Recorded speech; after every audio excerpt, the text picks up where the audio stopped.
भारत के कपड़ों पर अमेरिका ने 18% टैक्स लगाया है, जबकि बांग्लादेशी कपड़ों पर 0% टैक्स मिलेगा। विशेषज्ञों का कहना है कि इससे भारतीय कपड़ा उद्योग पर गंभीर असर पड़ेगा। बांग्लादेश को अमेरिकी बाजार में विशेष लाभ मिलने से भारत की प्रतिस्पर्धा कमजोर होगी। टैक्स नीति के कारण भारत वैश्विक बाजार से युगांडा, वेनेजुएला, घाना और बांग्लादेश जैसी छोटी अर्थव्यवस्थाओं से भी पीछे रह जाएगा। इस फैसले से तिरुपुर, सूरत और पानीपत जैसे प्रमुख टेक्सटाइल सेंटरों को नुकसान होने का खतरा है। कपड़ा उद्योग लाखों लोगों का रोजगार देता है, लेकिन ये नीति उनकी आर्थिक स्थिति पर दबाव बढ़ाएगी। विशेषज्ञों ने मोदी सरकार से तुरंत कदम उठाकर भारतीय कपड़ा उद्योग को बचाने की अपील की है। नमस्कार, जय हिंद साथियों। अमेरिका और भारत के ट्रेड डील पर रोज नए खुलासे हो रहे हैं और ऐसे खुलासे जिससे भारतीयों का सिर शर्म से झुक जा रहा है। मुझे मालूम नहीं कि भारतीय जनता पार्टी के समर्थक और आरएसएस के लोग इस बात को कैसे सोचते होंगे, जो अपने आप को देशभक्त कहते हैं, राष्ट्रभक्त कहते हैं। लेकिन आज अमेरिका ने भारत को युगांडा, घाना, वेनेजुएला जैसे देश की कैटेगरी में खड़ा कर दिया है। अमेरिका के राष्ट्रपति लिख रहे हैं ट्रेड डील के अंदर अपना, उनका एक एग्जीक्यूटिव ऑर्डर है जिसमें वो कह रहे हैं कि अमेरिका का वित्त मंत्री, अमेरिका का गृह मंत्री, अमेरिका का विदेश मंत्री भारत के ऊपर निगरानी रखेगा। तो अमेरिका का गृह मंत्री, विदेश मंत्री, वाणिज्य मंत्री भारत के ऊपर निगरानी रखेगा, विदेश मंत्री।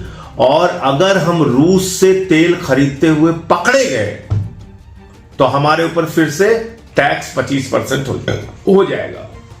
तो ये कौन सी ट्रेड डील है भैया? ये धमकी डील है या ट्रेड डील है?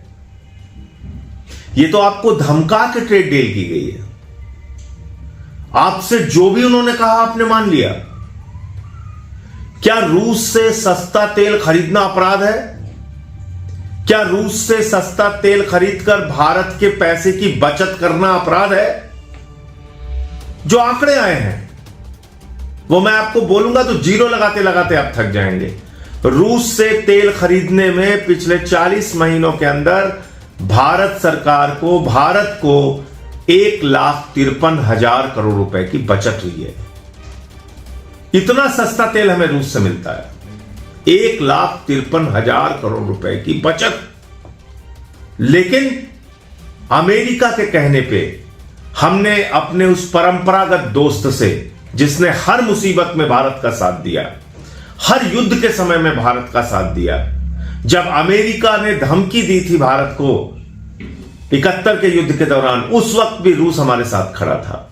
हमने ऐसे अपने परंपरागत दोस्त को, जिसके बारे में अभी दिसंबर में कसीदे पढ़े जा रहे थे गोदी मीडिया के द्वारा कि अब देखिए ट्रंप और पुतिन एक हो गए और अब देखिए पूरी दुनिया हैरान हो जाएगी और अब ट्रंप को हम जवाब दे पाएंगे, आज हमने दूध की मक्खी की तरह निकाल के उस रूस को फेंक दिया। हमने अमेरिका के कहने पे रूस से तेल खरीदना बंद कर दिया। वित्त मंत्री को पूछो, उनको कुछ नहीं पता। वाणिज्य मंत्री को पूछो, कहते हैं विदेश मंत्री से पूछो, विदेश मंत्री से पूछो, वो कहते हैं वाणिज्य मंत्री से पूछो। मोदी जी जवाब देने के लिए नहीं आते। तो ये ऐसा महसूस हो रहा है कि जैसे 190 साल तक अंग्रेजों से लड़कर जो आजादी मिली, वो आजादी आपने खत्म कर दी। भारत अपने निर्णय खुद से नहीं ले सकता। भारत का निर्णय ट्रंप ले रहा है, अमेरिका ले रहा है। यह कितनी हैरान करने वाली बात है। यह भारत की संप्रभुता पे चोट पहुंचाने वाली बात है, हमारे स्वाभिमान और सम्मान पे चोट पहुंचाने वाली बात है। हम दुनिया के सबसे बड़े लोकतंत्र हैं और हमारा फैसला कौन ले रहा है? ट्रंप ले रहा है, अमेरिका ले रहा है। और आपको बता दूं, आज एक और खुलासा हुआ है, आपको सुनकर शर्म आएगी। उस खुलासे में लिखा हुआ है, उस ट्रेड डील में लिखा गया है जो बांग्लादेश के साथ उनकी ट्रेड डील हुई है, कि हमारे ऊपर तो कपड़े के मामले में 18% टैक्स लगेगा। हमारे कपड़ों पर अमेरिका में 18% टैक्स लगेगा। ध्यान से सुनिएगा, कपड़ा उद्योग से जुड़े हुए लोग, कपड़ा व्यापार से जुड़े हुए लोग, भारत के कपड़े पर अमेरिका में 18% टैक्स लगेगा। लेकिन बांग्लादेश के कपड़े पर अमेरिका में 0% टैक्स लगेगा। अभी 2 दिन भी नहीं हुए भारत के साथ ट्रेड डील किए हुए और आपके पीठ में छुरा मार दिया अमेरिका ने। बांग्लादेश का कपड़ा सस्ता बिकेगा और हमारा कपड़ा महंगा बिकेगा। कौन खरीदेगा अमेरिका में? कौन सी ट्रेड डील आपने की है? यानी कि बांग्लादेश से भी कम महत्व वो अमेरिका भारत को दे रहा है, जिस अमेरिका के आप गुणगान करते हुए फिर रहे हैं, जिसके कारण आपने रूस को छोड़ दिया। इतना ही नहीं हुआ, आपने रूस से तेल खरीदना बंद किया और चीन ने रूस से तेल खरीदना बढ़ा दिया। ध्यान से सुनिए, बढ़ा दिया। चीन अपने फैसले खुद ले सकता है तो भारत क्यों नहीं ले सकता?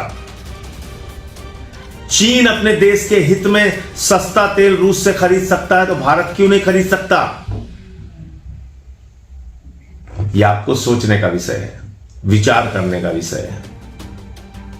और अगर आपके मन में जरा सी भी इस बात को लेकर पीड़ा हो, तकलीफ हो कि भारत के स्वाभिमान और सम्मान को इस तरीके से गिरवी रखा जा रहा है, करोड़ों किसानों के हितों को बेच दिया गया है, कृषि बाजार अमेरिका के लिए खोलना एक घातक फैसला है, तो कम से कम एक वीडियो बनाइए, नरेंद्र मोदी जी को टैग कीजिए, उनको बोलिए कि यह समझौता रद्द करें, यह देश के हित में नहीं है, यह देश को महंगाई की आग में झोंकेगा। आपने $500 बिलियन का व्यापार करने का वादा कर लिया है। करीब करीब 12 लाख पिछले जो अब तक अमेरिका से आयात हो रहे हैं उन सामानों को जोड़ लो तो करीब करीब 12 लाख करोड़ रुपए हिंदुस्तान में आप हर साल अमेरिका का सामान खरीदेंगे। 12 लाख करोड़ का। अब आप सोचिए आपने क्या किया है इस फैसले में, कौन सी ट्रेड डील की है? तो ये ट्रेड डील नहीं है, ये थ्रेड डील है। और थ्रेड डील क्यों है? आपने सोचा मैं इसको क्यों कह रहा हूं कि यह धमकी देकर डील की गई है? एक बयान कल से सोशल मीडिया पर वायरल हो रहा है, अमेरिका के राष्ट्रपति ट्रंप का बयान। वो कह रहा है मैं प्रधानमंत्री नरेंद्र मोदी के कैरियर को, राजनीतिक कैरियर को बर्बाद नहीं करना चाहता। ये धमकी दे रहा हो। कल से सोशल मीडिया पे, पुराना बयान है लेकिन कल से सोशल मीडिया पे वायरल हो रहा है कि मैं प्रधानमंत्री नरेंद्र मोदी के राजनीतिक कैरियर को बर्बाद नहीं करना चाहता। यह ट्रंप की धमकी है। किस बात की धमकी है? एप्स्टीन फाइल्स की धमकी है। एप्स्टीन फाइल्स में किसका किसका नाम आया? हरदीप पुरी सरकार के मंत्री, अनिल अंबानी नरेंद्र मोदी जी के दोस्त जिनको राफेल की डील दी थी उन्होंने, और नरेंद्र मोदी जी का नाम। कि इजराइल के प्रधानमंत्री से जो मीटिंग हुई उसमें भूमिका थी एप्स्टीन की। कि अमेरिका के व्हाइट हाउस से जो रिश्ते मोदी के बन रहे थे उसमें अनिल अंबानी और एप्स्टीन की भूमिका थी। ऐसे तमाम और खुलासे होंगे जिसको छिपा के अभी अमेरिका ने अपने पास रखा होगा या शायद इजराइल के पास होगा। तो आप अपने आप को बचाने के लिए देश को बेच रहे हैं। आपके एक दोस्त को, अडानी को भ्रष्टाचार के मामले में सम्मन मिला है अमेरिका में। अपने एक दोस्त को बचाने के लिए देश को बेच रहे हैं, खुद को बचाने के लिए देश को बेच रहे हैं। तो एप्स्टीन फाइल्स में और ऐसा क्या क्या है, इसका जवाब तो प्रधानमंत्री को देना पड़ेगा। वो बार बार कहते थे कश्मीर फाइल्स देखो, कश्मीर फाइल्स देखो, केरला फाइल्स देखो, केरला फाइल्स देखो। मैंने कहा एप्स्टीन फाइल देखो तो बुरा मान गए। पूरे देश को जवाब मांगना चाहिए। अगर आप में देशभक्ति है, राष्ट्रभक्ति है, राष्ट्र आपके लिए सर्वोपरि है तो निकलिए बाहर, आवाज लगाइए, सोशल मीडिया पे कुछ लिखिए, कुछ बोलिए और प्रधानमंत्री से पूछिए भारत के स्वाभिमान को, भारत के सम्मान को, करोड़ों किसानों को अमेरिका के हाथों क्यों बेचा। जय हिंद।